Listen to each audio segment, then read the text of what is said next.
আজকে যে টপিকের উপর আমি কথা বলবো টপিকটা হচ্ছে peaceful coexistence and communal harmony, শান্তিপূর্ণ সহাবস্থান এবং সাম্প্রদায়িক সম্প্রীতি। আমাদের বাংলাদেশে সাম্প্রদায়িক সম্প্রীতি আছে না নাই? আবহমান কাল থেকে আমরা মুসলিম, হিন্দু, বৌদ্ধ, খ্রিস্টান, পাহাড়ি, নৃগোষ্ঠী মিলেমিশে একাকার, আমরা সবাই মিলে বাংলাদেশ। আওয়াজ করে বলেন ঠিক কিনা? আমাদের পারস্পরিক সম্প্রীতি, ভালোবাসা, সৌহার্দ্যপূর্ণ আচরণ, বোঝাপড়া এটা বেশ মজবুত। তবে মাঝে মাঝে আমাদের এই সম্প্রীতির ভেতরে অনেকে ফাটল ধরাতে চায়। আমরা যে সুখে আছি, শান্তিতে আছি, এটা অনেকের ভালো লাগে না, ঠিক কিনা বলেন? আমাদের মধ্যে সাম্প্রদায়িক সম্প্রীতি, সৌহার্দ্যপূর্ণ আচরণ, ভালোবাসা এটা আবহমান কাল ধরে আছে। তার প্রমাণ আমরা তাফসিরুল মাহফিলের আয়োজন করলে আমাদের হিন্দু ভাইরা ডিস্টার্ব করে না, ঠিক কিনা? এবং আমি যদি বলি হাত তোলেন, হিন্দু ধর্মের কারা কারা এসেছেন, কত শত কত হাজার যে হাত উঠবে, আপনি অবাক হয়ে যাবেন। আমি চাচ্ছি না হাত উঠাতে। খুলনাতে সর্বশেষ যে আমি প্রোগ্রাম করে গেলাম, সেখানে কয়েকশো হিন্দু ভাই আসছে আমাদের আলোচনা শুনতে, আলহামদুলিল্লাহ। অনেক বৌদ্ধরা আসে, অনেক খ্রিস্টানরা আসে। এবার সফরেও অনেক হিন্দু ভাইরা আমার সাথে দেখা করেছে। তারা বলেছে, হুজুর আমরা আপনার আলোচনা শুনি, আলহামদুলিল্লাহ বলেন। So it's our responsibility to present our religion to our non-Muslim brothers and sisters.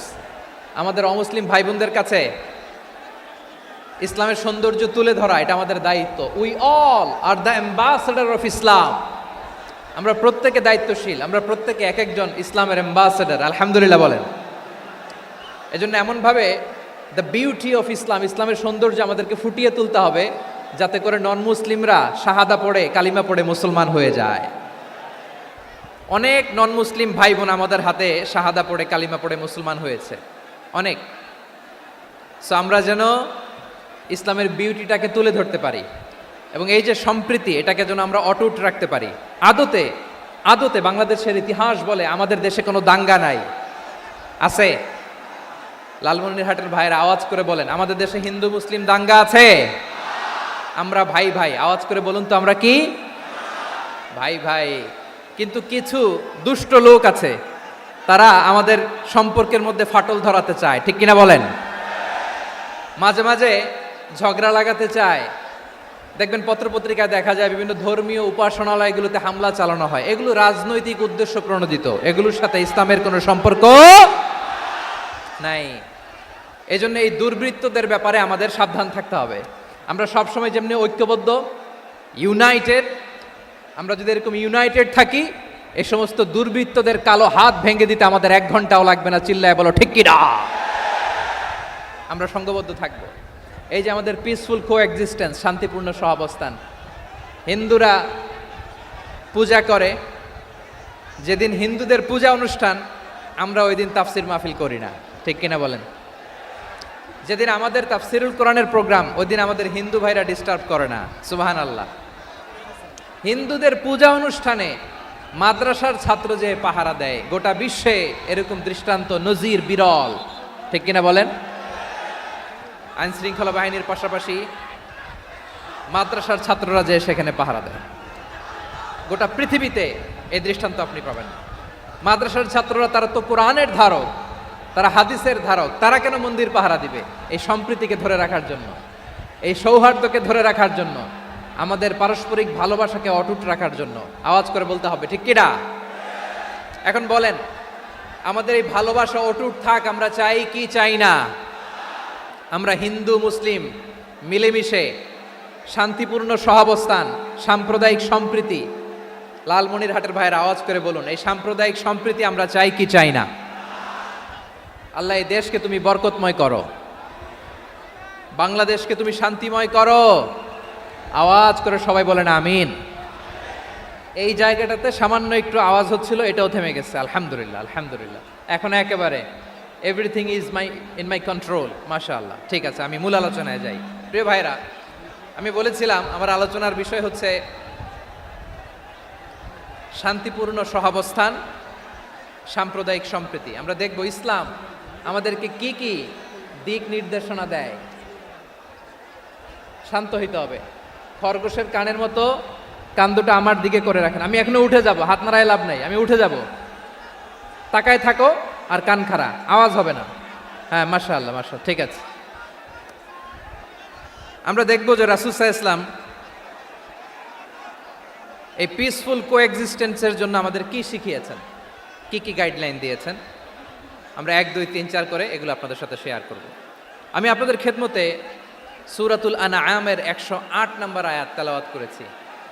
এখানে আল্লাহ রাব্বুল ইজ্জা ওয়াল জালাল তিনি ইরশাদ করছেন, ওয়ালা তাসুব্বুল্লাযীনা ইয়াদউনা মিন দুনিল্লাহি ফায়াসুব্বুল্লাহা আদওয়াম বিগাইরি ইলম কাযালিকা যায়্যান্না লিকুল্লি উম্মাতিন আমালাহুম সুম্মা ইলা রাব্বিহিম মারজিউহুম ফায়ুনাব্বিউহুম বিমা কানু ইয়ামালুন। রব্বুল আলামিন বলেন, গোলাম ও আমার ইমানদার বান্দারা শোনো শোনো,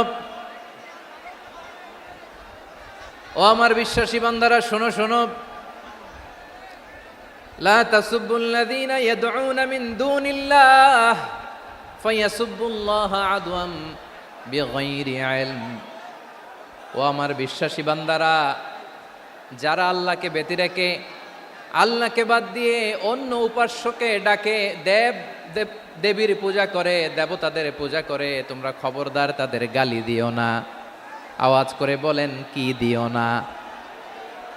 আল্লাহ বলেন, ও বিশ্বাসীরা শোনো, যারা আল্লাহকে বেছে রেখে দেবীর পূজা করে, অন্য উপাস্যের পূজা করে, তাদেরকে ডাকে, ওই দেবতাদেরকে তোমরা গালি দিও না।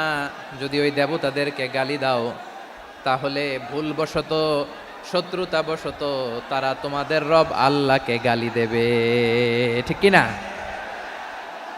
তোমরা যদি তাদের দেবতাদের গালি দাও, ওরা রেগে তোমার আল্লাহরে গালি দিবে, তাহলে আল্লাহরে গালি খাওয়ানোর কারণ হয়ে গেলাম আমি, ঠিক কি না? বলেন। ওই সমস্ত দেবতাদেরকে যদি তোমরা গালি দাও তাহলে তারা আল্লাহকে গালি দিবে, ঠিক কিনা বলেন। আমরা দেবতাদের গালি দিলে ওরা আল্লাহকে গালি দিবে। রব্বুল আলামিন বলেন, খবরদার দেবতাদেরকে গালি দিও না, তাহলে ওরা তোমার রব আল্লাহরে গালি দেবে। প্রতিটি জাতির জন্য তাদের কাজকে আমি আল্লাহ সুশোভিত করে রেখেছি, তারা সবাই একদিন আমার কাছেই ফিরে আসবে। এরপর আমি রব্বুল আলামিন তাদের আমলনামা তাদেরকে জানিয়ে দেব। সুবহানাল্লাহ পড়ে। প্রিয় ভাইরা, আল্লাহ তাআলা বলেছেন, খবরদার গালি দিও না। আদেশটা কার? আওয়াজ করে বলেন তো। হিন্দুদের দেবতা দেবদেবীদেরকে গালি দেওয়া যাবে না। আওয়াজ করে বলুন প্রিয় ভাইরা, এই আদেশটা কার? এই আপনাদের গলার আওয়াজ। অন্য ধর্মের দেবতাদেরকে যে গালি দেওয়া যাবে না, এই আদেশটা কার? আরো জোরে বলুন, কার? গালি দিবেন কোন দেবতাকে? দিবেন? যদি দেন তাহলে ওরা আল্লাহরে গালি দিবে, তাহলে আল্লাহরে গালি খাওয়াইলো কে? আপনি, ঠিক কিনা বলেন? আমি আল্লাহকে গালি খাওয়ানোর কারণ হলাম, কারণ আমি যদি গালি না দিতাম ওরা আমার রবকে গালি দিত না। আওয়াজ করে বলেন, ঠিক কিনা? তাহলে প্রিয় ভাইয়েরা, ইসলাম আমাদেরকে শিখায়, সূরাতুল আনআমের 108 নম্বর আয়াত থেকে আমরা বুঝলাম, কোনো ধর্মকে ছোট করা যাবে না। অন্য ধর্মকে ছোট করা মানে ইসলামকে ছোট করা। অন্য ধর্মের দেবতাকে গালি দেওয়া মানে আল্লাহকে গালি খাওয়ানো। আওয়াজ করে বলেন, ঠিক কি না? খবরদার, এটা করা যাবে না। আর অন্য ধর্মের দেবতাকে যদি আপনি গালি দেন, ওরা ইসলাম থেকে দূরে সরে যাবে। যাও ইসলামের প্রতি আকৃষ্ট হয়েছিল আর কোনোদিন ইসলামের ধারে কাছে আসবে না। আওয়াজ করে বলেন, ঠিক কিনা? এজন্য কখনো কোনোদিন অন্য ধর্মের দেবতাদেরকে গালি দেয়া যাবে না। অন্য ধর্মের কোনো দেবতাদেরকে আমরা গালি দিব না, গালি দিব না, বরং ইসলামের beauty, the beauty of Islam, ইসলামের সৌন্দর্যকে আমরা তুলে ধরব। আমরা যদি বিশ্বনবী সাল্লাল্লাহু আলাইহি ওয়াসাল্লামের জীবনের দিকে তাকাই, তাহলে আমি দেখব বিষ্ণু ইসলাম মক্কাতে কিংবা মদিনাতে অন্য ধর্মের লোকদের সাথে খুব পিসফুলি লাইফ লিড করেছেন। হোক মুশরিক, হোক খ্রিস্টান, হোক ইহুদি, বিশ্বনবী সবার সাথে মিলেমিশে ছিলেন। আলহামদুলিল্লাহ বলেন। ইসলাম হচ্ছে পিসফুল রিলিজিয়ান। অন্য ধর্মের প্রতি সহনশীলতার সবক ইসলাম আমাদেরকে দেয়। কিন্তু প্রতিটি মুসলিমের এটা মনে রাখতে হবে, আল্লাহর কাছে পছন্দনীয় গ্রহণযোগ্য ধর্ম জীবনাদর্শ একটি, সেটা হচ্ছে ইসলাম। আওয়াজ করে বলেন সেটা কি? লালমনিরহাটের ভাইয়েরা আওয়াজ করে বলুন, আল্লাহর কাছে মনোনীত ধর্ম একটি, সেটা কি? এজন্য রব্বুল আলামিন বলেন, ইন্নাদ-দীনা ইনদাল্লাহিল ইসলাম, আল্লাহর কাছে মনোনীত গ্রহণযোগ্য অ্যাকসেপ্টেড ধর্ম মতাদর্শ একটা, সেটা হলো ইসলাম। ইসলাম ছাড়া অন্য কোনো ধর্ম যদি কেউ তালাশ করে, তার ওই ধর্ম আল্লাহ গ্রহণ করবে না। ওমাই ইয়াবতাগি গায়রাল ইসলামি দীনান ফালাই ইউকবালা মিন ওয়া হুয়া ফিল আখিরাতি মিনাল খাসিরিন।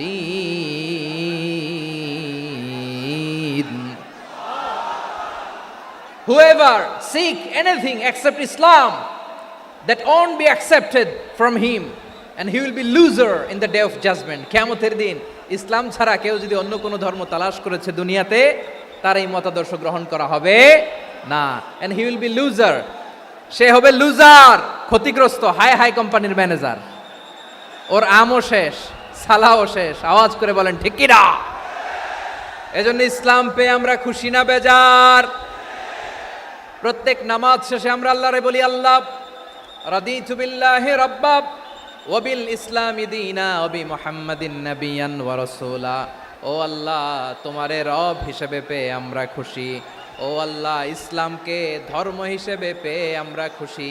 বিশ্বনবীকে আমাদের রাসূল পেয়ে আমরা খুশি। ঠিক কিনা বলেন? ইসলাম ছাড়া অন্য কোনো ধর্ম আমরা গ্রহণ করব না। ঠিক কিনা বলেন? আল্লাহর কাছে অ্যাকসেপ্টেড রিলিজিয়ান একটা, সেটা ইসলাম। তো বিশ্বনবী সাল্লাল্লাহু আলাইহি ওয়াসাল্লাম মক্কাতে কিংবা মদিনাতে খুব পিসফুলি এক্সিস্ট করেছেন, যে কোনো ধর্মের সাথে মিলেমিশে চলেছেন। তার প্রমাণ আমরা যদি রাসূল সাল্লাল্লাহু আলাইহি ওয়াসাল্লামের বায়োগ্রাফির দিকে তাকাই, তাহলে দেখব তিনি মুশরিকদের সাথে পিস ট্রিটি করেছেন, শান্তি চুক্তি, পিস ট্রিটি, পিস এগ্রিমেন্ট। আপনারা হুদাইবিয়ার সন্ধির নাম শুনেছেন? আমার লালমনিরহাটের কলিজার টুকরা ভাইয়েরা, হুদাইবিয়ার সন্ধির নাম আপনারা শোনেন নাই? 6ষ্ঠ হিজরিতে বিষ্ণু ঈসা ইসলাম মুশরিকদের সাথে এই ট্রিটি করেছেন, চুক্তি। কাদের সাথে? মুশরিকদের সাথে। আমরা তো মুসলমান বসতে পারি না, আমরা দুই মুসলিম ভাই একসাথে বসে চা খেতে পারি না, গল্প করতে পারি না। বিষ্ণু ঈসা ইসলাম মুশরিকদের সাথে ট্রিটি করেছেন, হুদাইবিয়ার সন্ধি। এই সন্ধির আগে মক্কা থেকে কেউ মদিনায় যেতে পারে না, মদিনা থেকে কেউ মক্কায় যেতে পারে না। কিন্তু এই সন্ধির পরে ট্রাফিক স্বাভাবিক হয়ে গেল। মক্কার লোকেরা মদিনায় আসতে পারে, মদিনার লোকেরা মক্কায় আসতে পারে। এটাকে বলে সুলহে হুদাইবিয়া, the peace agreement of Hudaibiya, শান্তি চুক্তি। আমরা পৃথিবীতে এখন অনেক শান্তি চুক্তির নাম শুনি, এগুলো সব the piece treaty of Hudaibiya থেকে কপি করা। আল্লাহু আকবার। তাহলে বিশ্বনবী সাল্লাল্লাহু আলাইহি সাল্লাম তিনি যে শান্তিপূর্ণ সহাবস্থানে বিশ্বাসী ছিলেন, মুসলমানেরা যে অন্য ধর্মের প্রতি সহনশীল, তার প্রমাণ হচ্ছে এই পিস ট্রিটি। শুধু তাই নয়, মাইকের সাউন্ডটা একটু বাড়ায় দিতে হবে, খুব দুর্বল, একটু মজবুত করতে হবে, আর একটু ক্লিন করতে হবে, আর সবগুলা জায়গায় সাউন্ড যাচ্ছে কিনা একটু ক্রস চেক করতে হবে। হ্যাঁ, পাবেন দিচ্ছে mic operator, he is trying his level best, দিচ্ছে।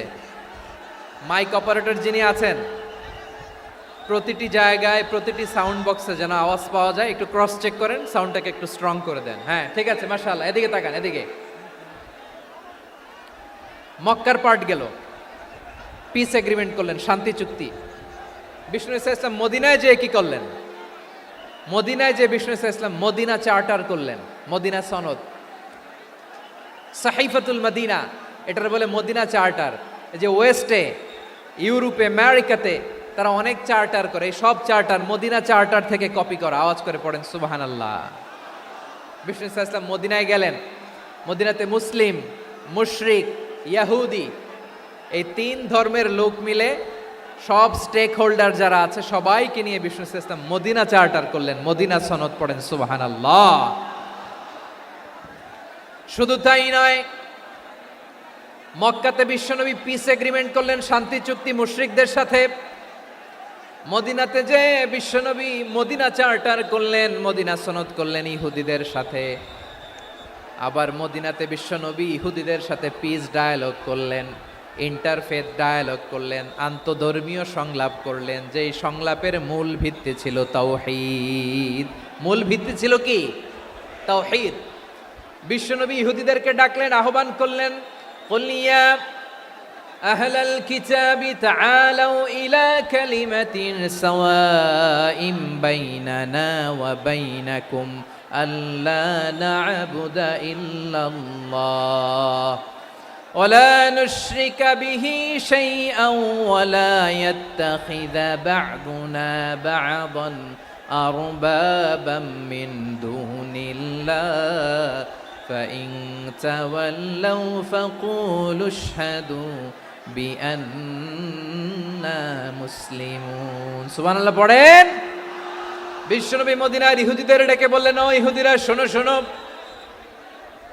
আসো এমন একটা আদর্শের প্রশ্নে আমরা একত্রিত হই যে আদর্শের প্রচার তোমাদের নবীরাও করেছে, আমিও করি। যে আদর্শের কথা তোমাদের পবিত্র ধর্মগ্রন্থগুলোতে আছে, আমার কোরআনেও আছে, সেটা হলো তাওহীদ।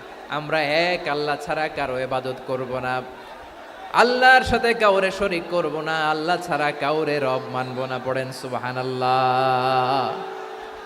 তাহলে আমার প্রিয় লালমনিরহাটের ভাইরা, মদিনাতে যে তিনি মদিনা চার্টার করলেন, মদিনা সনদ, পিস ডায়ালগ করলেন, শান্তির সংলাপ, ইন্টারফেথ ডায়ালগ করলেন, আন্তধর্মীয় সংলাপ, যার ভিত্তি ছিল তাওহীদ। সুবহানাল্লাহ পড়েন। তাহলে অন্য ধর্মের প্রতি সব সময় ইসলাম সহনশীল, টলারেন্স। যদি আপনি দেখতে চান ইসলামের নবী বিশ্ব নবীর দিকে তাকান, ঠিক কিনা বলেন? আমরা তো সংখ্যালঘুদের রাইটস প্রোটেক্ট করার জন্য কত আইন বানাই, কত বৈঠক করি, কত সংবাদ সম্মেলন করি। বিশ্বনবী সাল্লাল্লাহু আলাইহি ওয়াসাল্লাম সংখ্যালঘুদের রাইটসের ব্যাপারে, অধিকারের ব্যাপারে যে কথা বলেছেন, শুনলে আপনি অবাক হয়ে যাবেন।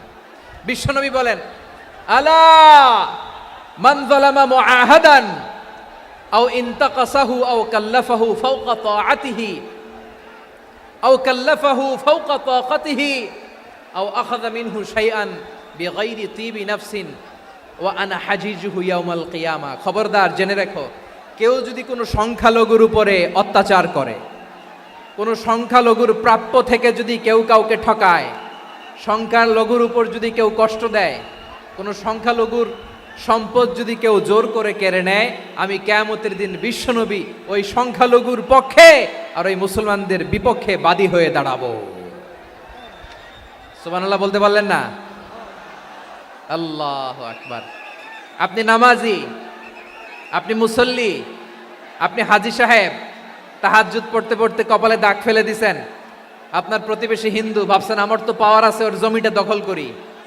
বিশ্বনবী বলেন, কিয়ামতের দিন ওই হিন্দুর পক্ষে তোর বিরুদ্ধে আমি বাদী হয়ে দাঁড়াবো। পৃথিবীর কোন ধর্মে এরকম স্টেটমেন্ট পাবেন? পাবেন? আপনি ভাবছেন আপনি নামাজ পড়লে হাজী সাহেব কপালে দাগ ফেলায় দিলে আপনি সেলসেলায় জান্নাতে চলে যাবেন না? খবরদার। বিশ্বনবী বলেন, কোন সংখ্যালঘুর উপর যদি কেউ আক্রমণ করে, তার প্রাপ্য তাকে না দিয়ে যদি তাকে ঠকায়, তার উপর জুলুম করে, তার সম্পদ যদি কেড়ে নেয়, আমি নবী, তুমি মুসলিম হইতে পারো, মুসল্লি হইতে পারো, তার পক্ষে, তোমার বিপক্ষে আল্লাহর দরবারে বাদী হয়ে দাঁড়াবো। আচ্ছা লালমনিরহাটের ভাইরা, কথা বুঝতে পারলে আওয়াজ করে উত্তর দেন। বিশ্বনবী যদি কারো বিপক্ষে দাঁড়ায় কিয়ামতের দিন, আই রিপিট, আমি আবারও বলছি, বিশ্বনবী যদি কিয়ামতের দিন কারো বিপক্ষে দাঁড়ায়, ও তো সেলসেলায়া জান্নাতি, তাই না? জান্নাতি না? যে নবীর সুপারিশ ছাড়া জান্নাতের গেটও দেখা যাবে না, ওই নবী যদি বলে তোর বিপক্ষে আমি বাদী হয়ে দাঁড়াবো, ওই জান্নাতে আর ঢোকার কোনো সুযোগ আমাদের থাকবে? এখানেই শেষ না আমার প্রিয় লালমনিরহাটের ভাইয়েরা, এখানেই শেষ নয়। বিশ্বনবী বলেন, মান কাতালা মুআহাদান, বুখারীর বর্ণনা, মান কাতালা মুআহাদান লাম ইয়ারাহ রাইহাতাল জান্নাহ। কেউ যদি, কোনো মুসলিম যদি অন্যায়ভাবে কোনো সংখ্যালঘুকে হত্যা করে, কোনো হিন্দুকে হত্যা করে, কোনো বৌদ্ধরে হত্যা করে, অন্যায়ভাবে কোনো মুসলিম যদি কোনো সংখ্যালঘুরে হত্যা করে, জান্নাতে যাওয়া তো দূরের কথা, ওই মুসলিম জান্নাতের ঘ্রাণও পাবে না। সহিহ বুখারীর বর্ণনা, মান খাতালা মুআহাদান লাম ইয়ারাহ রাইহাতাল জান্নাহ ওয়া ইন্না রিহাহা লা ইউজাদু মিন মাসিরাতি 40 আমা, যে জান্নাতের ঘ্রাণ 40 বছর দূরের রাস্তা থেকেই পাওয়া যায়। সুবহানাল্লাহ পড়েন। প্রিয় ভাইরা, এখান থেকে জান্নাতে পৌঁছতে লাগবে 40 বছর। এত দূর, কত বছর? সবাই বলেন কত বছর? এখান থেকে জান্নাতে পৌঁছতে লাগবে 40 বছর। এত দূরে থাকতেই জান্নাতের ঘ্রাণ আপনার নাকে এসে ধাক্কা মারবে। বিষ্ণুই বলেন, যে ব্যক্তি কোনো সংখ্যালঘুকে হত্যা করে জান্নাতের ঘ্রাণ তো পাবেই, জান্নাতে তো ঢুকতে পারবেই না, জান্নাতের ঘ্রাণও তার নাকে লাগবে না। পড়েন নাউযুবিল্লাহ। তাহলে সংখ্যালঘুদের ব্যাপারে ইসলামে অধিকার দেয়া আছে না নাই? লালমনিরহাটের ভাইয়ের আওয়াজ করে বলেন, আমার সংখ্যালঘু হিন্দু ভাইদের রাইটস, অধিকার আমাদের ইসলামে প্রোটেক্টেড আছে না নাই? এখানেই শেষ না। বিষ্ণু ইসলাম আপনার অমুসলিম প্রতিবেশীর সাথে ভালো আচরণ করতে বলেছে। আমাদের হয় না, এটা মুসলিম পাড়া ওটা বৌদ্ধ পাড়া, হয় না? অনেক সময় হয় না, এটা আমাদের মুসলিম পাড়া ওইটা হিন্দু পাড়া, এরকম আছে না নাই? লালমনিরহাটে নাই না? আছে? হিন্দু যদি আপনার প্রতিবেশী হয় কি করবেন? ওরে কষ্ট দিবেন নাকি? কেন, ও তো হিন্দু, ও তো আমার আল্লাহরে ডাকে না, ওরে কষ্ট দিলে জায়েজ হবে না? খবরদার। বিষ্ণু ইসলাম বলেন, মান কানা ইউমিনু বিল্লাহ ওয়াল ইয়াউমিল আখির ফালিউকরিম জারাহ, যে আল্লাহ বিশ্বাস করে আর আখিরাতে বিশ্বাস করে সেজন্য প্রতিবেশীর সাথে ভালো আচরণ করে। সুবহানাল্লাহ। কলিজা জুড়ায় যায় না আমার নবীর কথাগুলো শুনলে? যে আল্লাহ বিশ্বাস করে, যে আখিরাতে বিশ্বাস করে সেজন্য প্রতিবেশীর সাথে ভালো আচরণ করে। এখানে বলছে মুসলিম প্রতিবেশী বলছে, নামাজি প্রতিবেশী বলছে, আল্লাহওয়ালা প্রতিবেশী বলছে না। প্রতিবেশী আস্তিক হোক নাস্তিক হোক, প্রতিবেশী মুমিন হোক মুশরিক হোক, প্রতিবেশী হইলেই তার সাথে ভালো আচরণের দরকার আছে না নাই? আমার প্রিয় লালমনিরহাটের ভাইয়েরা, বিষ্ণু ইসলাম ওনার ইহুদি প্রতিবেশীদের দেখাশোনা করতেন। আওয়াজ না শোনা যাক, আমারও তো দেখা যায়, আমারও তো দেখা যায়। তাকায় থাকেন, তাকায় থাকলে সওয়াব হবে। কোরআনের কথা যেখান থেকে হয় এদিকে তাকায় থাকলেই বরকত। তাকায় থাকেন। জি জি, মাইক, আমি তো আর মাইক ঠিক করতে আসি না এদিকে, এই মাইক ঠিক করব ওই মাইক ঠিক করব, ওদিকে পাইলট বলবে হুজুর চলে আসেন। জি বসুন বসুন, মাশাআল্লাহ। হ্যাঁ খুব শান্ত, ঠিক আছে। পুলিশ ভাইরা না খেয়ে দিনরাত আপনারা যাতে সুশৃঙ্খল একটা প্রোগ্রাম উপহার পান এটাই চেষ্টা করতেছে, আপনাদেরকে কষ্ট দিতে আসে নাই। একটু একটু সহযোগিতা করেন। জি মাশাআল্লাহ, হ্যাঁ ঠিক আছে। আমার প্রিয় ভাইরা, প্রতিবেশী আস্তিক হোক নাস্তিক হোক, মুসলিম হোক হিন্দু হোক, তার সাথে ভালো আচরণ করতে হবে। বিষ্ণু ইসলাম ওনার ইহুদি প্রতিবেশীর বাসায় যেতেন। কোন প্রতিবেশী? ইহুদি। আওয়াজ করে বলেন কোন প্রতিবেশী? ইহুদি। এক ইহুদি কিশোর বিষ্ণু ইসলামের খেদমত করতে, ইহুদি ছেলে আমার নবীর খেদমত করতো, তারা ছিল নবীর প্রতিবেশী। তো অনেক দিন হয় ইহুদি ছেলেটা আসে না। বিষ্ণুনবী খোঁজ দিলেন, ঘটনা কি? একটা ইহুদি ছেলে না আমার খেদমতে আসতো, ছেলেটা কই? খোঁজ নিয়ে জানলেন ছেলেটা অসুস্থ। বিষ্ণু ইসলাম ওই ইহুদির বাড়িতে চলে গেলেন ওই ছেলেটাকে দেখা করার জন্য, ভিজিট করার জন্য। সুবহানাল্লাহ পড়বেন না? গেলেন, যে দেখে ইহুদি ছেলেটা মুমূর্ষ, যান যান যায় যায় ভাব, বিছানায় পড়ে আছে, তার বাবা দাঁড়ানো। বিশ্বনবী তার মাথার পাশে বসলেন, মাথায় হাত বুলিয়ে দিলেন, আর ছেলেটাকে বললেন আসলিম, হে ইহুদি ছেলে আসলিম, ইসলাম ধর্ম গ্রহণ করো। তো ছোট্ট ছেলে ভাবে আমরা ইহুদি, এখন ইসলাম ধর্ম গ্রহণ করলে আব্বা যদি বকা দেয়, ফানাযারা ইলা ওয়াজহি আবি, ছেলেটা তার বাবার চেহারার দিকে তাকালো, দেখি আব্বা কি কয়। আব্বা যদি বলে তাইলে ইসলাম ধর্ম গ্রহণ করব। ইহুদি ছেলেটা তার বাবার দিকে যখন তাকালো, ওর বাবা বলে আতি আবুল কাসিম, আবুল কাসিম যা বলে তাই করো। আবুল কাসিম হচ্ছে বিষ্ণু ইসলামের একটা কুনিয়াত, উপনাম। আমার রাসূলের বড় ছেলের নাম ছিল কাসেম। যেমন দেখবেন আমাদের এলাকায় কারো ছেলের বড় ছেলের নাম যদি হয় আব্দুল্লাহ, এরা আব্দুল্লাহর বাপ বলে ডাকে। কারো বড় মেয়ের নাম যদি হয় ফাতেমা, এরা কি ডাকে? ফাতেমার বাপ বলে না? তো বিষ্ণু ইসলামের বড় ছেলের নাম ছিল কাসেম। ইহুদি বাবা বলল আতি আবুল কাসেম, আবুল কাসেম যা বলে তাই শোনো, মানে মোহাম্মদ যা বলে তাই শোনো। এই কথা শুনে ছেলে সাহস পাইছে, ছেলে আবার পড়তে আরম্ভ করলো, আশহাদু আল্লাহ ইলাহা ইল্লাল্লাহ ও আশহাদু আন্না মুহাম্মাদার রাসূলুল্লাহ, পড়েন আল্লাহু আকবার। বিশ্বনবীর আহ্বান শুনে ওই আহ্বানে সাড়া দিয়ে ইহুদি ছেলে শাহাদা পড়ে মুসলমান হয়ে গেল। তার হৃদয়টারে ইমানের নূর দিয়ে আলোকিত করে দিল কে? প্রিয় ভাইরা, এবার রাসূল সাল্লাল্লাহু আলাইহি ওয়াসাল্লাম বের হয়ে আসলেন ঘর থেকে আর বললেন, আলহামদুলিল্লাহিল্লাযী আনকাযাহু মিনান নার। প্রশংসা সে আল্লাহর, যে আল্লাহ জাহান্নামে চলে যাচ্ছিল প্রায় এমন একটা লোককে মুহূর্তের মধ্যে কালেমায়ে শাহাদাতের বদৌলতে জান্নাতি বানায় দিলেন। আওয়াজ করে পড়েন সুবহানাল্লাহ। এই হাদিস থেকে আমরা কি শিখলাম? What is the moral of the story? এক নম্বর স্টোরি হলো, প্রতিবেশী ইহুদি হোক হিন্দু হোক, যাবেন, সুসম্পর্ক রাখবেন, উপহার দিবেন, বিপদে পাশে দাঁড়াবেন, তাইলেই তো আপনাদের প্রতি, মুসলমানদের প্রতি তারা আকৃষ্ট হবে, ঠিক কিনা বলেন? আপনি যদি হিন্দুদের সাথে বৌদ্ধদের সাথে নাই মিশেন, নাস্তিকের কাছে নাই যান, তো ইসলামের সৌন্দর্যটা ওরা বুঝবে কেমনে? আমার অনেক হিন্দু পরিচিত ভাই আছে, ওরা আমাদের ইফতারির প্রোগ্রামে এসে একসাথে ইফতারি করে। অনেক মদখোর আমার সাথে বসে একসাথে ডিনার করে, হাফ প্যান্ট পরা, গলায় স্বর্ণের চেইন, হাতে স্বর্ণের ব্রেসলেট, আইসা আমার সাথে ডিনার করছে, আছে এরকম। গাঁজাখোর, আমি বলে আসো, welcome welcome to my dinner, আসো বসো, বসলেই তো আমি ওর ডিএনএ, চিন্তার ডিএনএ চেঞ্জ করে দেওয়ার সুযোগ পাবো। চিল্লায় বলো ঠিক কি না? আসতে হবে আমার কাছে। Hour door is open, the door of Islam is open 24/7। সব সময় আমাদের ইসলামের দরজা আমার অমুসলিম ভাইদের জন্য খোলা আছে না নাই?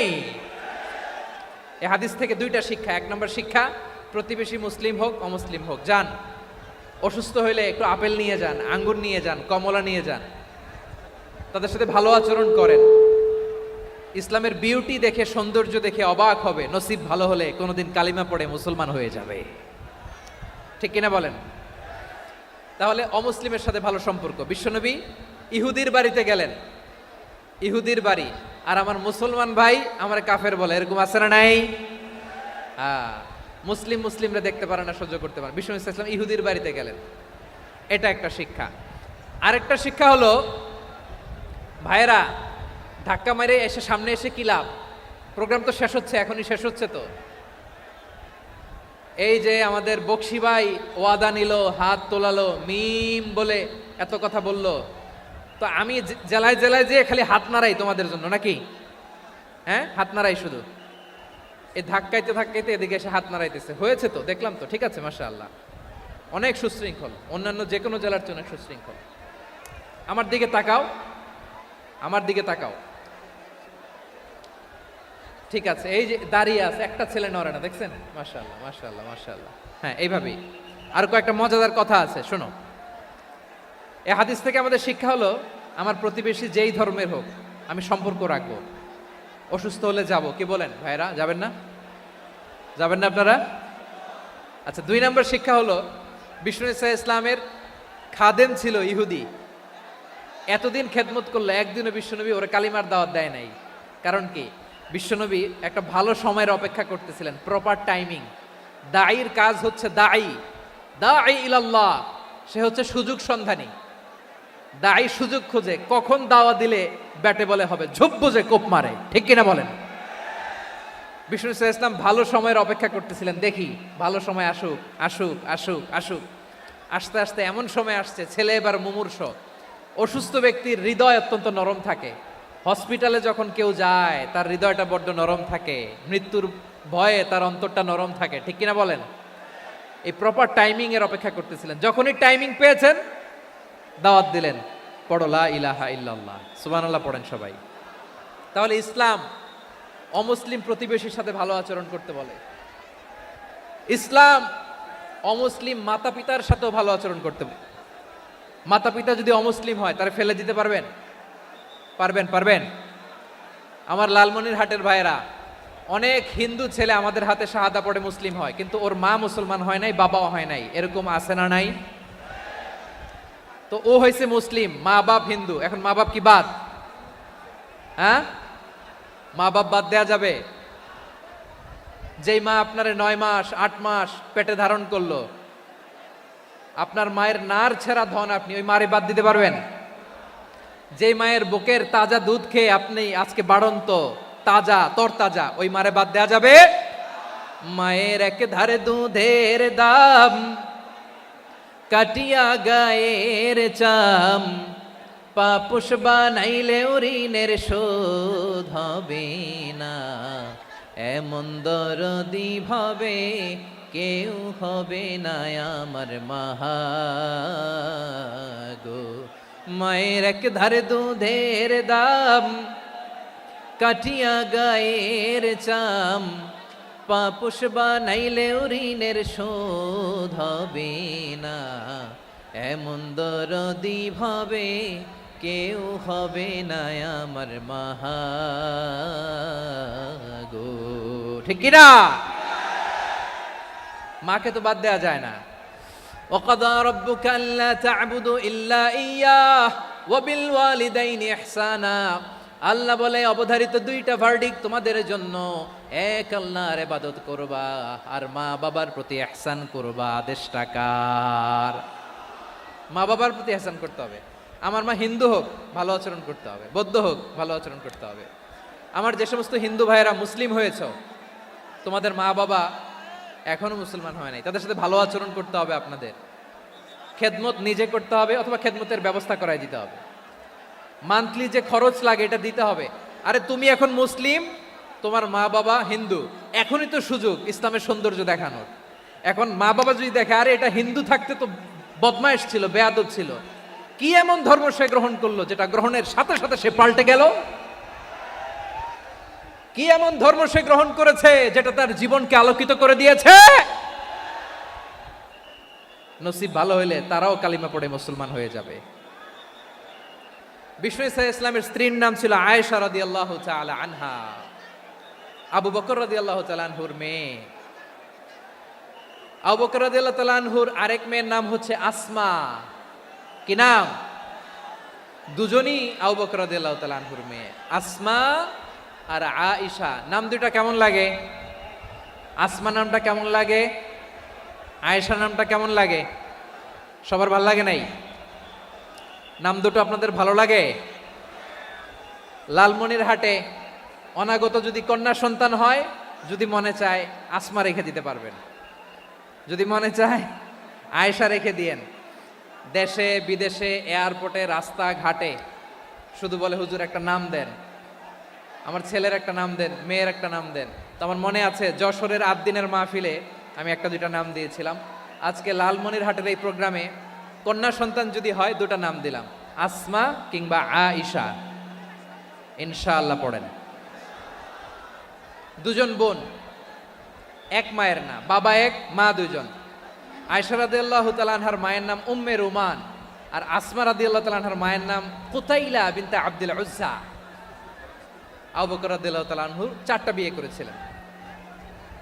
তো একই ঘটনা ঘটেছে এই ফ্যামিলিতে। আসমা ইসলাম ধর্ম গ্রহণ করে মুসলিমা, কিন্তু তার মা কুতাইলা মুশরিকা। আই রিপিট, বোঝার জন্য আমি আবারও বলি, আসমা রাদিয়াল্লাহু তাআলা আনহা মুসলিমা, আর আসমার মা কুতাইলা, আওয়াজ করে বুঝে থাকলে বলেন, আসমার মা মুশরিকা। তার মানে মেয়ে মুসলিম, মা অমুসলিম। ভেজাল আছে না নাই? কিন্তু কুতাইলা আর ধৈর্য ধারণ করতে পারে না। নার ছেড়া ধন, কলিজার টুকরা ধন, কলিজার টুকরা সন্তান আসমারে দেখতে বড্ড মন চায়। সাইয়েদনা আসমা রাদিয়াল্লাহু তাআলা আনহা মক্কা থেকে হিজরত করে মদিনায় চলে গেলেন হুদাইবিয়ার পর। যখন মক্কা মদিনার ট্রাফিক স্বাভাবিক হলো, মক্কার লোক মদিনায় যায়, মদিনার লোক মক্কায় আসে। কুতাইলা কলিজার টুকরা সন্তান আসমারে দেখার জন্য কিছু উপহার নিয়ে বিশাল মরুপথ পাড়ি দিয়ে মক্কা থেকে মদিনায় যায়। সুবহানাল্লাহ বলেন। এখন মা আসছে মেয়ের সাথে দেখা করতে, মেয়ে তো আর দেখা দেয় না। মেয়ে ভাবছে আমার মা তো মুশরিকা, অপবিত্রা, তার সাথে কি দেখা দেয়া যাবে? বিশ্বনবীর দরবারে চলে গেলেন। সুবহানাল্লাহ বলেন। কি সৌভাগ্যবান ছিল তারা, মাসলা জানার দরকার হলেই নবীর দরবারে চলে যেত। ঘরে বউয়ের সাথে ঝগড়া হলে নবীর দরবারে চলে যেত। অনেক সাহাবী বলে আমার পেটে ক্ষুধা লাগলো আমি নবীর কাছে চলে যেতাম, কারণ নবীর চেহারার দিকে তাকালেই আমার পেটের ক্ষুধা মিটে যেত। সাইয়েদনা আসমা রাদিয়াল্লাহু তাআলা আনহা বিশ্বনবীর কাছে চলে গেলেন, যে বললেন ইয়া রাসূলুল্লাহ ইয়া হাবিবাল্লাহ ইন্না উম্মি কাদিমাতুন ইলাইয়া ওয়া হিয়া রাগিবা। আমার মা মক্কা থেকে অনেক দূর মরুর পথ পাড়ি দিয়ে উপহার সামগ্রী নিয়ে মদিনায় আমার সাথে দেখা করতে এসেছে গো নবী। আমার জানতে বড্ড ইচ্ছে হয় আমি আমার মুশরিকা মায়ের সাথে একটু দেখা করতে পারবো কিনা। আফা আসিলুহা, আগে যেমনি আমি আমার মায়ের সাথে ভালো আচরণ করতাম, যেমনি আমি আমার মায়ের সাথে সদাচরণ করতাম গো নবী, এখন আমি মুসলিমা মা মুশরিকা, এখনো কি আগের মতো সদাচরণ করতে পারবো নাকি? বিশ্বনবী বললেন নাম সিলিহা, হ্যাঁ রে আসমা, অবশ্যই অবশ্যই, আগে ঠিক যেমন তুমি তোমার মায়ের সাথে ভালো আচরণ করতে, এখনো তেমনি আগের মতো ভালো আচরণ করবা। আওয়াজ করে পড়েন সুবহানাল্লাহ। কি ইসলাম আমরা পেয়েছি! কত ব্রড মাইন্ডেড আমাদের ইসলাম, কত ওপেন মাইন্ডেড ইসলাম, কত ওপেন আপ করতে পারে, চিন্তা করতে পারেন। বিষ্ণু বললেন হ্যাঁ অবশ্যই, নাম সুলিহা, আগে যেমনি ভালো আচরণ করছো আসমা, এখন ওই রকমই করো, পারলে আরো বাড়াই করো। সুবহানাল্লাহ বলেন। তাহলে আমার যে হিন্দু ভাইয়েরা, হিন্দু বোনেরা, ইমানের বদৌলতে দৌলতে আপনি ধন্য হয়েছেন, আপনার আম্মা আব্বা এখনো মুসলমান হয় নাই, তাদের জন্য দোয়া করেন, তাদের জন্য দোয়া করেন, আল্লাহ যেন তাদেরকেও ইমানের দৌলত দান করে। আমরা সবাই পড়ি আমিন, আরো জোরে পড়েন আমিন। এখন বলেন, ইসলাম কি ন্যারো মাইন্ডেড রিলিজিয়ান না ব্রড মাইন্ডেড? লালমনিরহাটের যুবক ভাইরা আওয়াজ করো, ইসলাম কি ন্যারো মাইন্ডেড না ব্রড মাইন্ডেড? কতটা ব্রড মাইন্ডেড দেখেন। বিশ্বনবী সাল্লাল্লাহু আলাইহি সাল্লাম অমুসলিমরা যদি নবীকে উপহার দিত, ওই উপহারও বিশ্বনবী গ্রহণ করতেন। সুবহানাল্লাহ পড়েন। আপনার অমুসলিম বন্ধু যদি উপহার দেয়, সেটাও আপনি নিতে পারবেন, যেটা নেওয়া জায়েজ। কিন্তু আপনার বন্ধু যদি আপনার মদের বোতল দেয়, নিতে পারবেন? হ্যাঁ, মদের বোতল দিলে পারবেন না। আপনার বন্ধু যদি আপনার পর্ক দেয়, পর্ক, শুকরের গোশত মিশ্রিত কোনো খাবার, ওটা নিতে পারবেন না। হালাল যে কোনো জিনিস নিতে পারবেন। বিশ্বনবী সাল্লাল্লাহু আলাইহি ওয়াসাল্লাম অমুসলিমদের দেয়া হাদিয়া গ্রহণ করতেন। কেমন নবী ছিলেন! আমার নবীরে চিনে নেন, আমার নবীর অ্যাটিটিউড জেনে নেন। বিশ্বনবী সাল্লাল্লাহু আলাইহি ওয়াসাল্লাম যখন কোনো জনপদে যেতেন, 3টা অপশন নিয়ে যেতেন। প্রিয় ভাইয়েরা আওয়াজ করে বলতে হবে, কোনো জনপদে গেলে আমার নবীর অপশন থাকতো কয়টা? আমার মতো 3 আঙ্গুল উঁচু করে দেখান আর বলুন, আমার নবী কোনো জনপদে গেলে কয়টা অপশন নিয়ে যেতেন? 1 নাম্বার অপশন আসলিম তাসলাম। নতুন এলাকায় গেলে বলতেন আসলিম তাসলাম, ইসলাম ধর্ম গ্রহণ করো, শান্তিতে থাকবা, আমার ভাই হয়ে যাবা, আমরা ভাই ভাই, ইসলাম মানো, আমরা ভাই ভাই। অপশন নাম্বার কত? 1। যদি বলে না ইসলাম মানবো না, ওকে, অপশন নাম্বার 2, মুসলিম হওয়ার দরকার নাই, লা ইকরাহা ফিদ্দিন, ইসলামে কোনো বাড়াবাড়ি নাই। খ্রিস্টান আছো থাকো, বৌদ্ধ আছো থাকো, ইহুদি থাকতে চাও থাকো, কিন্তু আমরা যেহেতু রিজিওনাল সুপার পাওয়ার, আমাদের আন্ডারে থাকো, ট্যাক্স দিয়া থাকো, এটার বলে জিজিয়া। আলেম যারা আছেন বুঝবেন, এটার আরবিতে কি বলে? জিজিয়া। You pay us the tax, we will give you the security. তোমরা ট্যাক্স দিবা, আমরা সিকিউরিটি দিব, আমাদের আওতায় থাকবা, কেউ তোমাদেরকে আক্রমণ করতে পারবে না, আমরা নিরাপত্তা দিব। সুবহানাল্লাহ বলেন। এটা অপশন নাম্বার কত? আচ্ছা, বুঝে থাকলে বলেন, 1 নাম্বার অপশন কি ছিল? ইসলাম। ইসলাম মানো, শান্তিতে থাকবা, ভাই ভাই, আমরা ভাই ভাই। অপশন নাম্বার 2, ট্যাক্স দাও, আমরা নিরাপত্তা দিব, মুসলিম হওয়া লাগবে না। এখন 1 নাম্বারও মানে না, 2 নাম্বারও মানে না, মুসলিম হব না, ভালো, খ্রিস্টান থাকো, ট্যাক্স দাও, আমরা সিকিউরিটি দিব না, এইটাও মানি না। বিষ্ণু বলেন, তাহলে তলোয়ার আমাদের আর তোমাদের মাঝে ফায়সালা করবে, মুসলিমও হব না, ট্যাক্স দিবা, নিরাপত্তা দিব, আমরা সুপার পাওয়ার, আমাদের আন্ডারে থাকবে, এইটাও না। তাহলে তোমাদেরকে তো আমরা বিশ্বাস করতে পারি না, কখন না কখন বিশ্বাসঘাতকতা করো, কার সাথে মিলে হাত মিলাও, তলোয়ার আমাদের মাঝে ফায়সালা করবে। তখন তিনি জেহাদের সশস্ত্র সংগ্রামের ঘোষণা দিতেন। সুবহানাল্লাহ পড়েন। দেখেন, পশ্চিমারা জেহাদকে এইভাবে চিত্রায়িত করে না। ওরা জেহাদ বলতে বুঝায় তলোয়ার, হাত কাটো, গলা কাটো না। জেহাদ সশস্ত্র সংগ্রাম 3 নম্বরে। অধিকাংশ ক্ষেত্রেই বিশ্বনবীর সুন্দর আচরণ দেখে, আরে আমার নবীর যে নুরানি চেহারা, অনেকে তো কেবল সিরেফ চেহারাটা দেখেই কালিমা পড়ে মুসলমান হয়ে গিয়েছে। যারা মুসলিম হয় নাই, তারা তাদের ইসলামেই বলবৎ ছিল, ট্যাক্স দিয়ে ইসলামের আন্ডারে ছিল। যারা এটাও মানে নাই ওইটাও মানে নাই তাদের বিরুদ্ধে জেহাদ।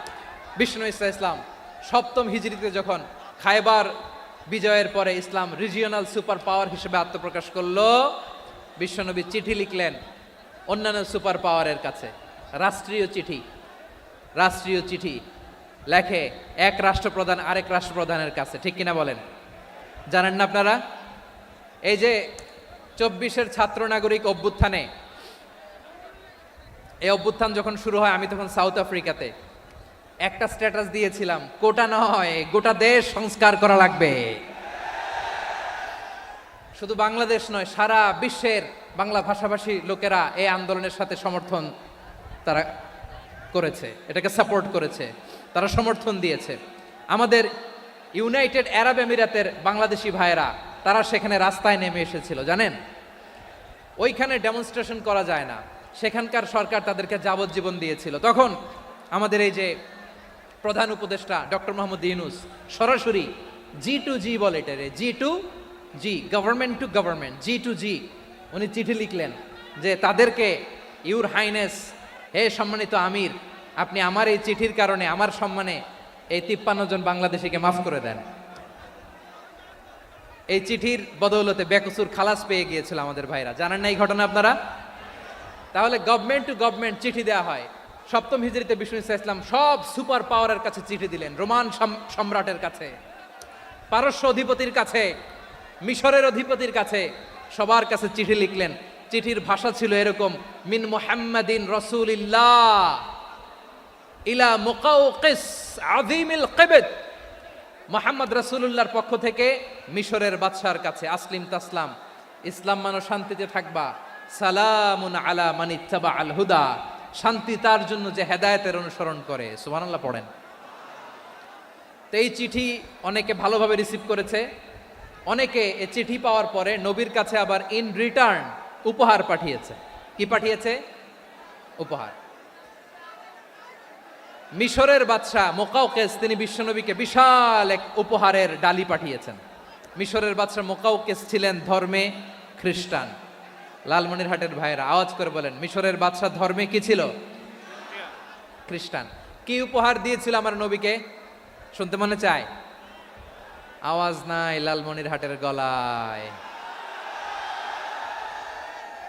শুনতে মনে চায়? 1000 স্বর্ণ মুদ্রা, 1000 স্বর্ণ মুদ্রা। 2টা খ্রিস্টান দাসী, একজনের নাম মারিয়া বিনতে শামউন আল কিবতিয়া, আরেকজনের নাম সিরিন বিনতে শামউন আল কিবতিয়া।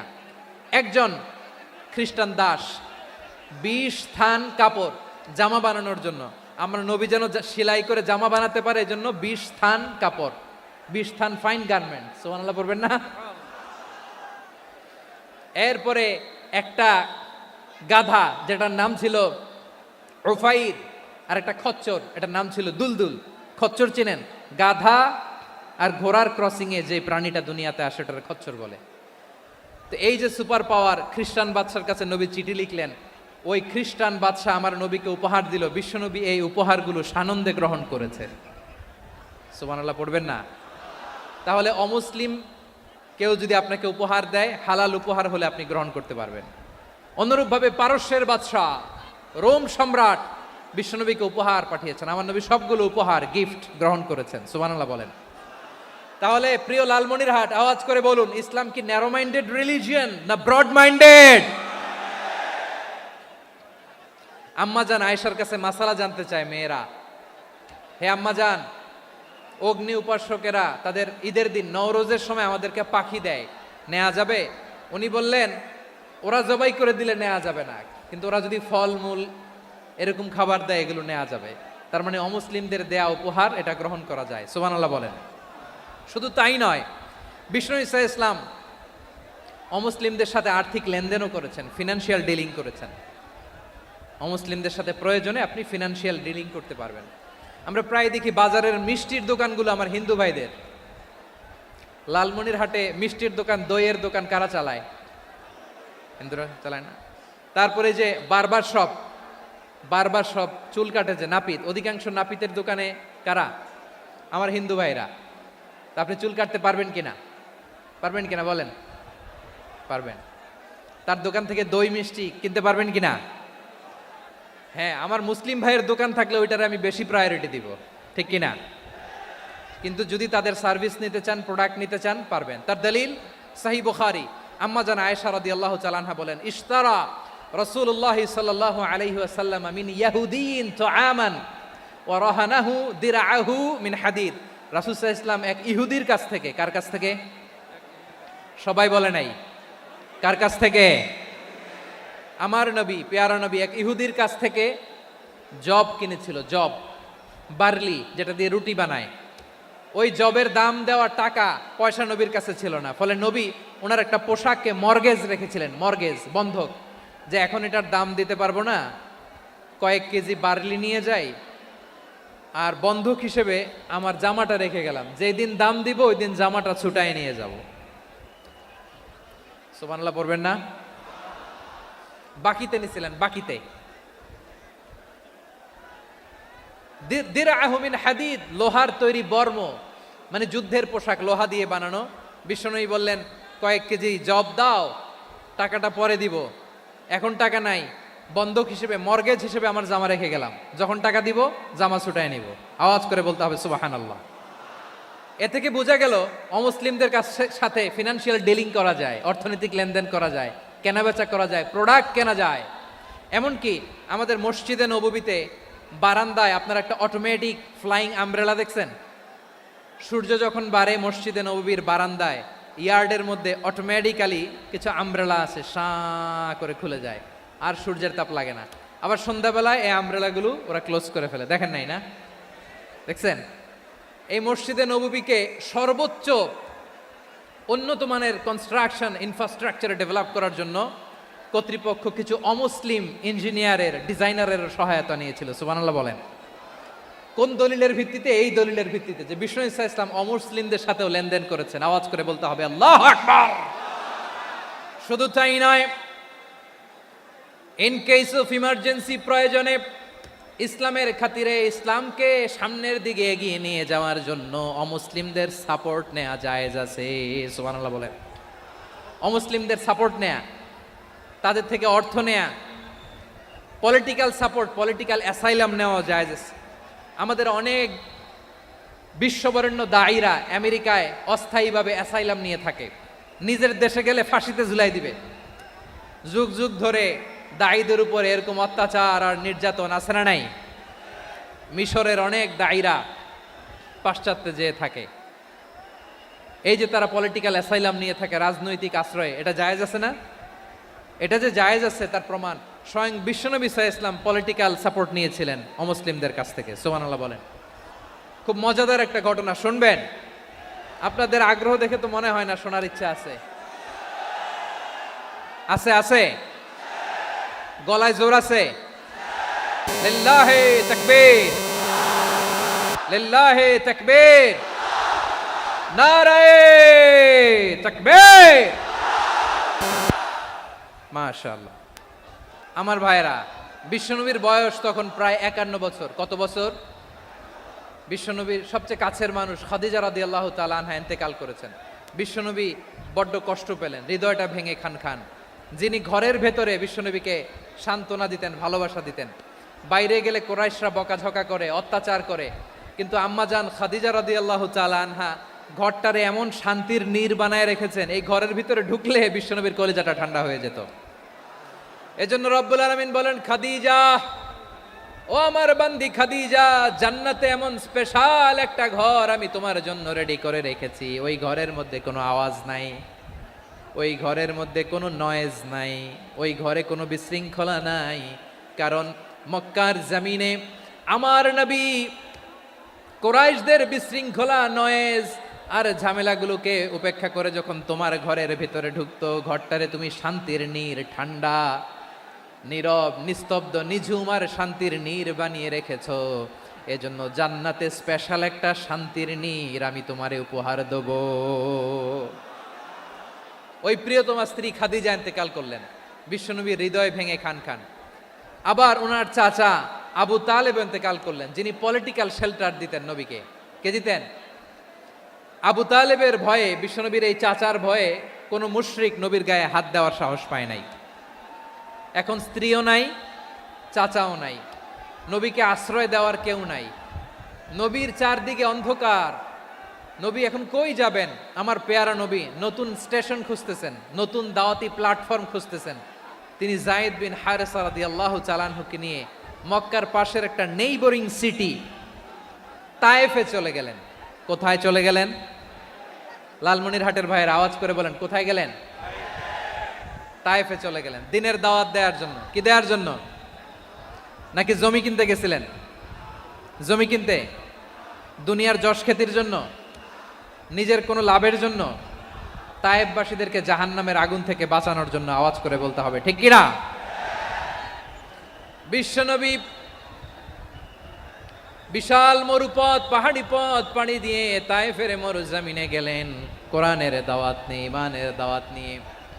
কিন্তু তায়েফের লোকেরা বিশ্বনবীর দাওয়াতকে শুধু প্রত্যাখ্যান করেই থামে নাই, তারা বিশ্বনবীর সাথে অত্যন্ত খারাপ আচরণ করেছে।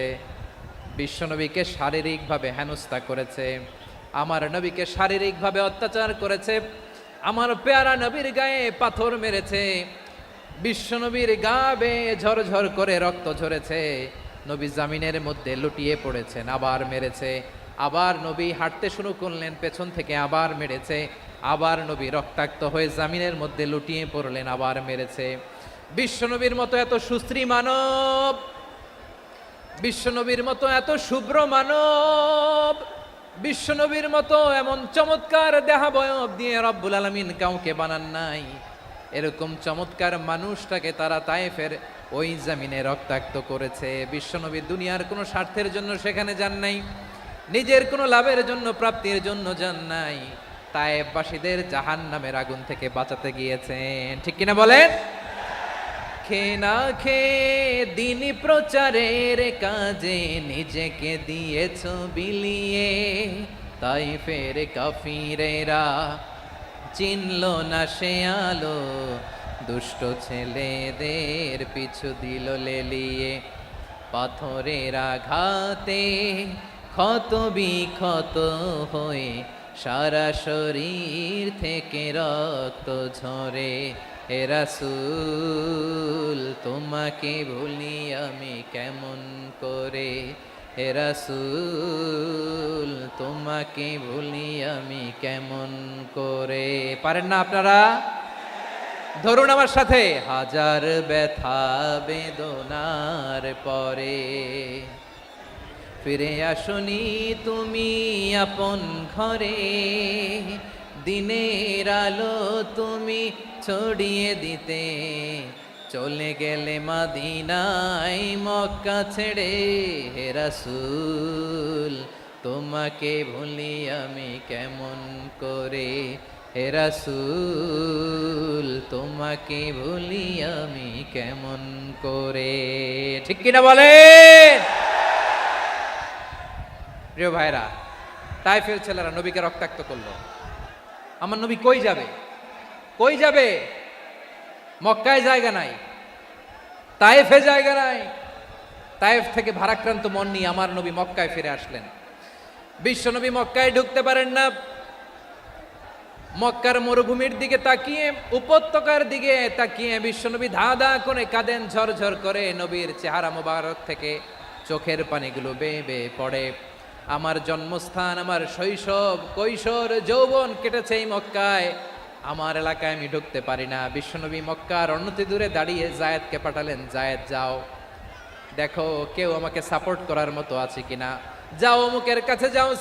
জায়েদ গেলেন, তারাও প্রত্যাখ্যান করে ফিরিয়ে দেয়। বিশ্বনবী বললেন যাও অমুক লোকের কাছে যাও, তিনিও প্রত্যাখ্যান করে ফিরিয়ে দিলেন। কেউ বিশ্বনবীকে আশ্রয় দিতে রাজি হয় না।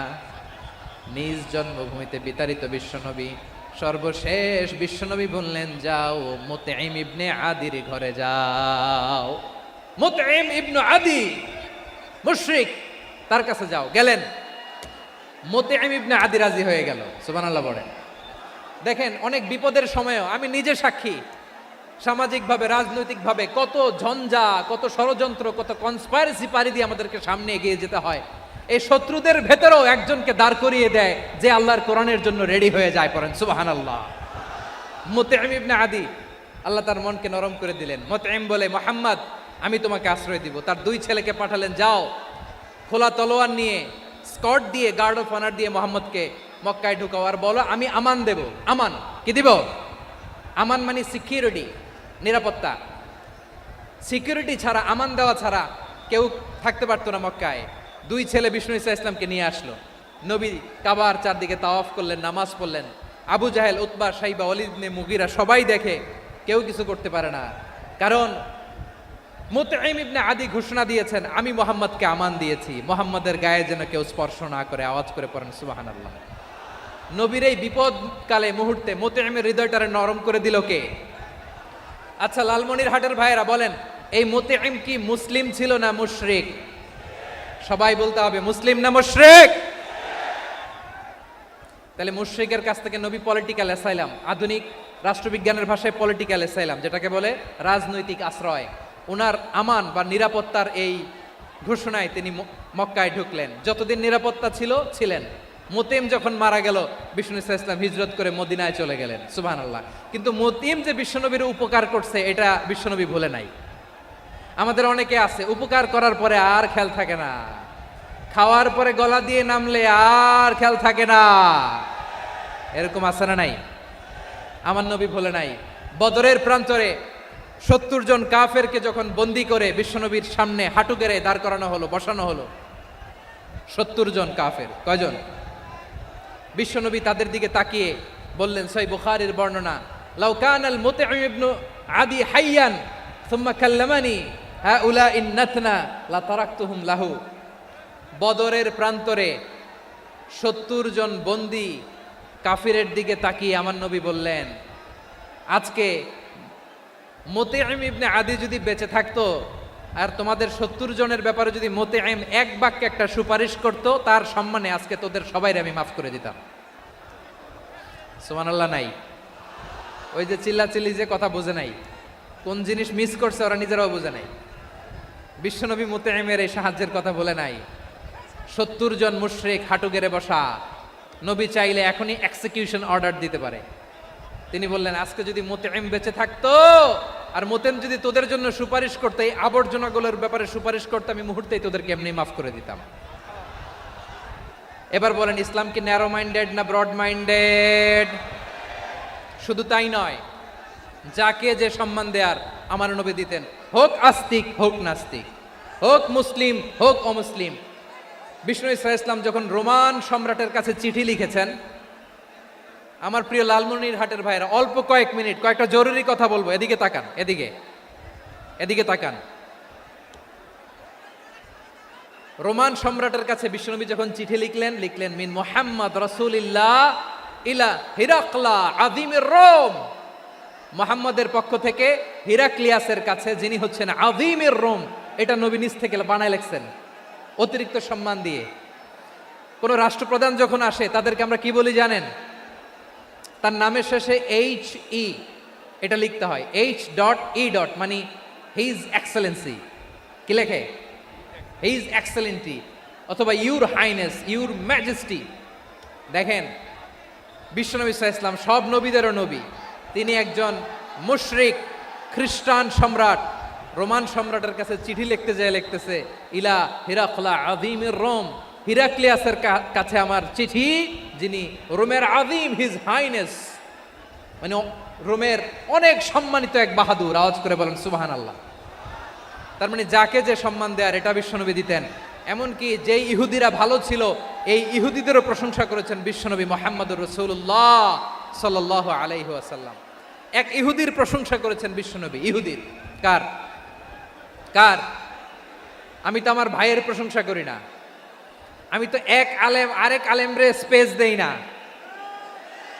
আমি তো এক দায়ী আরেক দায়ীর সাথে বসতে চাই না। আমার নবী ইহুদির প্রশংসা করে। কার প্রশংসা? ওই ইহুদির নাম ছিল মুখাইরিক। সিরাত গ্রন্থ ঘাটলে পাবেন। তিনি বলেছেন, মুখাইরিক খাইরু ইয়াহুদ, Mukhayriq is the best of the Jews. জুইশদের মধ্যে সে সবচেয়ে ভালো। কেন প্রশংসা করলেন তার? এর কারণ, মদিনা চার্টারে কথা ছিল, সব ধর্মের মুসলিম, মুশরিক, ইহুদিরা মিলে মদিনাকে রক্ষা করবে। কিন্তু তৃতীয় হিজরিতে যখন উহুদের যুদ্ধ শুরু হলো, সবার কথা ছিল যেই আক্রমণ করে আমরা মদিনাকে বাঁচাবো। কোন শহরকে বাঁচাবো? মদিনাকে। কিন্তু কুরাইশরা যখন অ্যাটাক করলো, ইহুদিরা আর আসে না, ইহুদিরা আর বেরোয় না। বিষ্ণু বললেন, ওহে ইহুদিরা, তোমরা না চুক্তি করলে আমার সাথে যে মদিনা বাঁচাতে সবাই ঝাঁপিয়ে পড়বো, আসো। একটা ইহুদিও বেরোয় না, কেউ আসে নাই সেদিন, একজন ছাড়া, তার নাম মুখাইরেক। তার নাম কি? মুখাইরেক বাহাদুরের মতো ঘোড়সাওয়ার হয়ে বেরিয়ে গেলেন এবং বললেন, গোটা ইহুদি সাম্রাজ্যের একজনও যদি না আসে, আমি মুখাইরেককে কেউ ঘরে আটকে রাখতে পারবে না। বেরিয়ে আসলেন, এসে বললেন, আমি মুহাম্মদের পক্ষে যুদ্ধ করব। আমি মারা গেলে আমার সম্পদ আমার উত্তরাধিকারীরা পাবে না, আমার সম্পদ তোমরা মুহাম্মদকে দিয়ে দিবা। সুবহানাল্লাহ বলেন। উহুদের ময়দানে 70 জন মুসলমান শহীদ হলো। এই ইহুদি, সেও মুসলমানের পক্ষে যুদ্ধ করে নিহত হলো। সুবহানাল্লাহ বলেন। মুসলিমদের লাশ যখন নিয়ে আসা হলো, এই মুখাইরিকের লাশও নিয়ে আসা হলো। মুসলিমদের লাশের পাশে মুখাইরিকের লাশ দেখে বিশ্বনবী মুখাইরিকের প্রতি অনেক খুশি হলেন। আর বিশ্বনবী খুশি হয়ে বললেন, মুখাইরিক খৈরু ইয়াহুদ। মুখাইরিক, যদিও তুমি ইহুদি, তারপরেও তুমি সব ইহুদিদের মধ্যে সেরা ইহুদি। পড়েন সুবহানাল্লাহ। আমার নবী ইহুদিকেও সম্মান দিতে কার্পণ্য করে নাই। আওয়াজ করে বলেন আল্লাহু আকবার। প্রিয় ভাইরা, এবার সর্বশেষ আওয়াজ করে বলেন, ইসলাম কি ন্যারো মাইন্ডেড নাকি ব্রড মাইন্ডেড? সবাই বলেন, ন্যারো মাইন্ডেড না ব্রড মাইন্ডেড? এজন্য অমুসলিম হইলেই তারা আমাদের শত্রু নয়। শত্রু কারা? এই লালমনিরহাটের ভাইয়েরা শোনেন, শত্রু কারা? যে সমস্ত অমুসলিম আমাদেরকে নিশ্চিহ্ন করে দিতে চায়, যে সমস্ত অমুসলিম আমাদের ভূখণ্ড থেকে আমাদেরকে তাড়িয়ে দিতে চায়, যে সমস্ত অমুসলিম আমার ধর্ম নিয়ে তুচ্ছতাচ্ছিল্য করে চিল্লায় বলেন ঠিক কিনা, তারা আমাদের শত্রু। সাধারণ অমুসলিমরা আমার শত্রু নয়। এই যে হিন্দুরা থাকে, এরা আমার ভাই, বৌদ্ধরা আমার ভাই, খ্রিস্টানরা আমার ভাই, ইহুদিরা আমার ভাই। তারা দিনই ভাই নয়, তারা মায়ের পেটের ভাই নয়, তারা মানবিক দিক থেকে ভাই। ও মানুষ, আমিও মানুষ। ইসলাম মানুষকে সম্মান করে, চিল্লায় বলো ঠিক কিনা। যারা আমাদের অস্তিত্বকে নিশ্চিহ্ন করতে চায়, যারা আমাদের ভূখণ্ডকে দখল করতে চায়, যারা আমাদেরকে নিয়ে মকারি করে, ফান করে, টিটকারি করে, আমার ধর্ম নিয়ে খেলা করে, তাচ্ছিল্য করে, ওদের বিরুদ্ধে আমাদের জিহাদ। সাধারণ মুসলিম আমাদের শত্রু নয়। আপনি জানেন, নিউ ইয়র্কে, আমি তো নিউ ইয়র্কে ছিলাম অনেকদিন, ওখানে ফিলিস্তিনিদের পক্ষে যখন আমরা মিছিল করেছি, অনেক ইহুদি আমাদের সাথে মিছিলে দাঁড়িয়েছে। কারণ ওরাও জানে এই ভূখণ্ড ফিলিস্তিনিদের ভূখণ্ড। আওয়াজ করে বলো লালমনিরহাট ঠিক কিনা। ইসরায়েলের রাজধানী খোদ তেল আবিবে অনেক ইহুদিরা বেঞ্জামিন নেতানিয়াহু তার বিরুদ্ধে মিছিল করেছে। তো তারা কি আমাদের শত্রু? না। অনেক খ্রিস্টান আমাদের সাথে আমাদের স্বার্থ রক্ষায় আমাদের পাশে দাঁড়িয়েছে। খেয়াল রাখবেন, হিন্দু আর হিন্দুত্ববাদ এক নয়, ইহুদি ধর্ম আর জায়নিজম এক নয়। জায়নিজমের বিরুদ্ধে আমাদের সংগ্রাম, আমাদের জেহাদ, চিল্লায় বলেন ঠিক কিনা। এই যে ফিলিস্তিনের ভাইয়েরা, তারা তাদের স্বাধীনতা সংগ্রামের জন্য লড়াই করছে, করে যাচ্ছে, আমরা এটাকে সমর্থন জানাই, চিল্লায় বলো ঠিক কিনা। কাশ্মীরের ভাইয়েরা স্বাধীনতার জন্য সংগ্রাম করছে, আমরা সেই সংগ্রামকে সমর্থন জানাই, আওয়াজ করে বলো ঠিক কিনা। যারাই আমাদের ইসলামকে নিশ্চিহ্ন করতে চায়, তাদের বিরুদ্ধে আমাদের সংগ্রাম, আওয়াজ করে বলতে হবে ঠিক কিনা। ওই সমস্ত দুর্বৃত্তদের সাথে আমাদের কোনো সম্পর্ক নাই। আমরা যদি ঐক্যবদ্ধ থাকতে পারি, ওই দুর্বৃত্তরা চান্স পাবে না। আমরা ঐক্যবদ্ধ থাকতে রাজি আছি। লালমনিরহাটের ভাইয়েরা, আমরা ঐক্যবদ্ধ থাকলে ওই দুর্বৃত্তদের কালো হাত ভেঙে দিতে আমাদের সময় লাগবে না। তাদের কালো হাত ভেঙে দিতে রাজি আছে মুসলমান? কারা কারা রাজি? দু হাত তুলে দেখাও।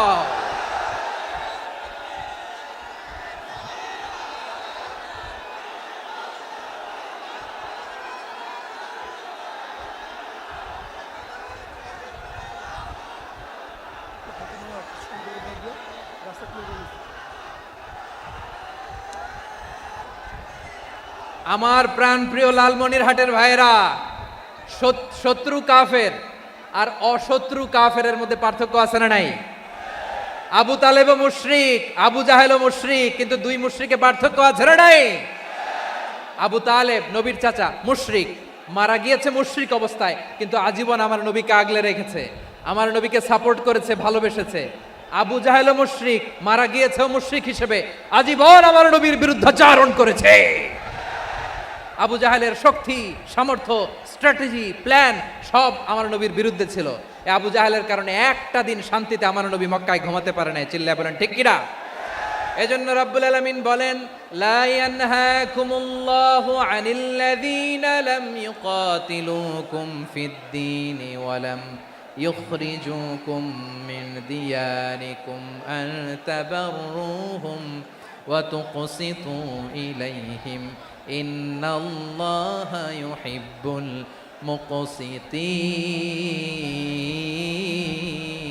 মুকসিতিন। আল্লাহ বলে, গোলামেরা শোনো শোনো, যে সমস্ত অমুসলিম তোমাদের সাথে ধর্মযুদ্ধে লিপ্ত হয় না, তোমাদের বিরুদ্ধে যে সমস্ত অমুসলিম অস্ত্র ধরে না, যে সমস্ত অমুসলিম তোমাদেরকে তোমাদের জন্মস্থান থেকে, ভূখণ্ড থেকে তাড়িয়ে দেয় না, তাদের সাথে ভালো আচরণ করতে আমি আল্লাহ নিষেধ করি নাই। তাদের সাথে সদাচরণে কোনো নিষেধাজ্ঞা নাই, বরং তাদের সাথে সদাচরণ করো, এটাই আমি আল্লাহ চাই। তাহলে আমার যে অমুসলিমরা আমাদের সাথে শত্রুতা করে না, তুচ্ছতাচ্ছিল্য করে না, আমাদের ভূমি থেকে আমাদেরকে উচ্ছেদ করতে চায় না, আমাদের বিরুদ্ধে অস্ত্র ধরে না, ওই অমুসলিম ভাইদের সাথে আমাদের কোনো দ্বন্দ্ব আছে? কোনো বিরোধ আছে? বরং আছে ভালোবাসা। বরং আছে কি? এই ভালোবাসা দিয়েই আমরা বিশ্ব জয় করব। রাজি আছো মুসলমান? আমাদের পুঁজি ভালোবাসা। আমাদের পুঁজি কি? এবার আওয়াজ করে বলেন, আমার এই পুরো আলোচনা থেকে the religious coexistence, peaceful coexistence, শান্তিপূর্ণ সহাবস্থান, কমিউনাল হারমোনি, এই সাম্প্রদায়িক সম্প্রীতি, এই আলোচনা থেকে কি বুঝলেন? ইসলাম কি ন্যারো মাইন্ডেড না ব্রড মাইন্ডেড? এই ব্রড মাইন্ডেড হৃদয় নিয়ে, ভালোবাসা দিয়ে আমরা বিশ্ব জয় করতে চাই। রাজি আছেন? আল্লাহ কবুল করুক। আমরা সবাই পড়ি আমিন। লালমনিরহাটের জেলা স্টেডিয়ামে আমার প্রিয় মায়েরা, বোনেরা, আপনাদের জন্য একটা হাদিস বলে শেষ করব। বিশ্বনবী বলেন, আমার মায়েরা খেয়াল করে শুনুন, বিশ্বনবী আপনাদের উদ্দেশ্য করে বলেন, আল মারআতু ইযা সাল্লাত খামসাহা ওয়া সামাত শাহরাহা হাফিজাত ফুরুজাহা আতাআত বা'লাহা ফালতাদখুল মিন আইয়ি আবওয়াবিল জান্নাতি শাআত। বিশ্বনবী বলেন, ও রমণীরা, ও নারীরা, যে সমস্ত নারী এই চারটা কাজ করবে, এই চারটা কাজের গ্যারান্টি দিবে, তাদেরকে জান্নাতের 8টা দরজার গ্যারান্টি দেয়া হবে। কি চারটা কাজ? 1 নম্বর, আল মারআতু ইযা সাল্লাত খামসাহা, যে নারী 5 ওয়াক্ত নামাজ পড়ে। কি করে? জেলা স্টেডিয়ামে অবস্থানরত আমার নারীরা, বোনেরা, বিশ্বনবী আপনাদেরকে 4টা কাজের কথা বলেছেন, খুব বেশি না। 4টা করলে 8 জান্নাতের দরজা সব খোলা। কোনটা দিয়ে যাবেন? যেটা দিয়ে মনে চায়। 1 নাম্বার 5 ওয়াক্ত নামাজ। আমার বোনেরা জোহরের নামাজ পড়তে পড়তে এটা আসরে নিয়ে যায়, আসর পড়তে পড়তে এটা মাগরিবে নিয়ে যায়। এরকম আছে না নাই? লালমনিরহাটে হয়তো নাই। আমার বোনেরা এটা করবেন না। ইন্নাস সালাতা কানাত আলাল মুমিনিনা কিতাবাম মাওকুতা, সময় মতো পড়বেন। সামাত শাহরা, রমাদানের রোজাগুলো রাখবেন। হাফিজাত ফুরুজাহা, যে নারী তার চরিত্রকে হেফাজত করে, তার প্রাইভেট হেফাজত করে, তার লজ্জাস্থান হেফাজত করে। ও মায়েরা, আপনার এই গর্ভ যে কত দামি আপনি জানেন না। আপনার এই গর্ভ থেকে জন্মাবে আগামীর সালাহুদ্দিন আল আইয়ুবী। আপনার গর্ভ থেকেই জন্মাবে ইমাম আল মাহদি আল মুনতাজার। আপনার পেট থেকে জন্মাবে আবু সাইদের মতো বীর সৈনিক। আপনার পেট থেকে জন্মাবে মুগ্ধের মতো বীর মুজাহিদ। আপনি জানেন না কে আসবে আপনার পেট থেকে। সময়টাকে কাজে লাগান, ইসলামকে বুঝেন, মানেন, আমাদের ইসলামিক লেকচারগুলো শোনেন। আমরা যে বার্তাগুলো, ইনস্ট্রাকশনগুলো, দিক নির্দেশনাগুলো আপনাদের খেদমতে রাখি, এগুলো মেনে চলুন। আপনিই পারেন আপনার ঘরটাকে জান্নাতের টুকরা বানাতে। একটা family, it's a very big institution and you are the MD, the managing director of this institution. চিল্লায় বলেন ঠিক কিনা? চাইলেই পারেন ঘরটারে জান্নাতের টুকরা বানাতে। 5 ওয়াক্ত সালাত, রমাদানের রোজা, নিজের চরিত্রের হেফাজত, ও আতাআত বা'লাহা, স্বামীর আনুগত্য। এটাতে অনেকে ভুল করে থাকে। হায় রে আমার বোনেরা, স্বামীর আনুগত্যকে এটা নিজের অপমান মনে করবেন না। আপনার স্বামী আপনার সবচেয়ে বড় গার্ডিয়ান, তিনি আপনার সবচেয়ে ভালো চায়। নারী কখনো গার্ডিয়ানশিপের বাইরে থাকতে পারে না। হয় আপনি বাবার গার্ডিয়ানশিপের ভেতরে, বাপ না থাকলে ভাই আপনার গার্ডিয়ান, ভাই না থাকলে চাচা গার্ডিয়ান, বিয়ের পরে আপনার স্বামী আপনার গার্ডিয়ান। শরিয়া সম্মত স্বামীর আদেশগুলো আপনি মেনে চলবেন, কিন্তু শরিয়া বিরুদ্ধ কোনো আদেশ মানতে আপনি বাধ্য নয়। আওয়াজ করে বলুন সবাই, ঠিক কিনা? এই 4টা কাজ যদি কোনো নারী করে, বিষ্ণুই বলেন জান্নাতের 8টা দরজা খোলা, তোমার যেটা দিয়ে মনে চায় সেটা দিয়ে জান্নাতে তুমি এন্ট্রি নিতে পারবা। আমরা এখানে লালমনিরহাটের সোহরাওয়ার্দী ময়দানে আজকে যেমন একত্রিত হতে পারলাম, আল্লাহর জান্নাতেও যেন একত্রিত হতে পারে। আল্লাহ তুমি তৌফিক দান করো। আল্লাহ আমার এই কলিজার টুকরা যুবক ভাইদেরকে তুমি ওমরে ফারুকের মতো কবুল করো। জেলা স্টেডিয়ামে অবস্থানরত আমার মা বোনদেরকে তুমি ফাতেমার মতো, খাদিজার মতো কবুল করো। আমাদের কলিজার টুকরা সন্তানদেরকে তুমি সালাউদ্দিন আল আইয়ুবীর মতো কবুল করো। এই যে ইসলামিক সোসাইটি লালমনিরহাটকে আল্লাহ তুমি কবুল করো।